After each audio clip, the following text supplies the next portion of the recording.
Sign over your business or we'll burn it down. The leader's voice was casual, like ordering coffee. 3 men stood behind him. Tattoos, dead eyes, the usual type. He laid his gun on the counter, metal against wood. I kept wiping the counter. Slow, precise, the same rhythm I used when cleaning my rifle years ago. This place, my restaurant, wasn't much, but it was 20 years of work, my only quiet after the noise. I glanced at the gun, then at him. He smirked. "You deaf, old man?" Old man. I'd heard that before, from recruits who never came home. "I spent 18 years as a Marine Scout sniper," I said softly.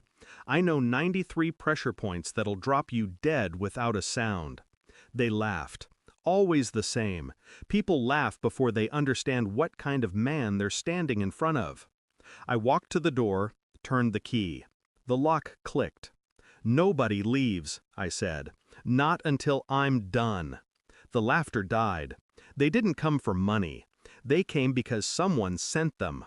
My ex-partner, Daniel. We built this place together, 2 vets trying to make something decent. But he gambled, lied, sold his share behind my back. A month ago, he vanished, said he needed space.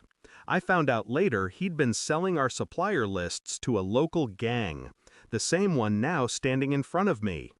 I remember the last time we spoke. He said, "You'll never see it coming." I thought he meant a business trick. I didn't know he meant this. That night, I'd stared at our old Marine photo hanging in the back office. 2 brothers in arms. Now just ghosts in different uniforms. It wasn't anger I felt. It was precision, the kind of silence that comes before a bullet leaves the barrel. I started investigating quietly. No violence, just patterns.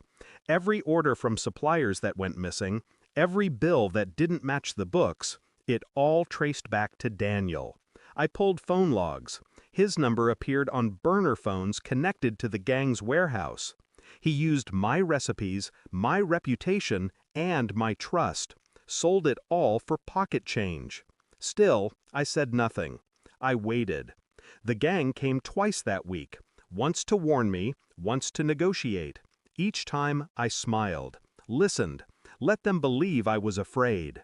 I moved my savings to a separate account, installed cameras, sent a quiet message to someone I knew from my old unit, now working in law enforcement. He asked, "You planning to handle this the old way?"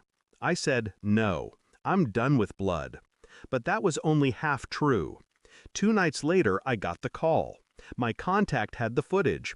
Daniel in a bar, laughing with the same gang leader now standing in my restaurant.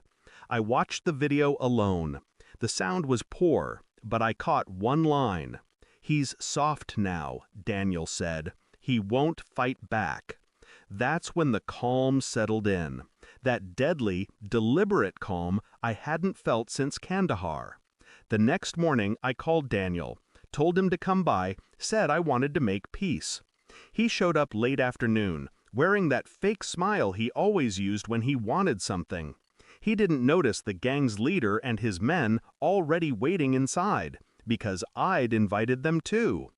When the last man entered, I locked the door again. The same metallic click. "Gentlemen," I said, "I believe there's been a misunderstanding." Daniel's smile vanished. I placed the footage on the TV screen. Daniel selling me out, mocking me. Nobody spoke. The gang leader turned to him, eyes narrowing. "You said this was clean?" Daniel stammered, It is. He's bluffing." I cut him off. No bluff. I slid a folder across the table. Copies of bank transfers, supplier invoices, messages. All of it linked back to him. And them. Then I said, quietly, "Law enforcement's been watching this place for 2 weeks. They're waiting outside." Daniel's face drained. The leader cursed under his breath. The silence was perfect. Heavy. Final. I didn't move, didn't raise my voice, just looked Daniel in the eye. "You wanted me weak," I said. "You should have remembered who taught you how to aim." A knock hit the door. Sirens followed. I stepped aside and unlocked it. They were all taken away. Daniel shouting, the gang leader glaring. I just stood there, cleaning the counter. Same motion as before. The officer I knew nodded at me on his way out. No words, none needed. The restaurant was quiet again. The kind of quiet that feels earned. I turned off the lights, looked once at the photo on the wall.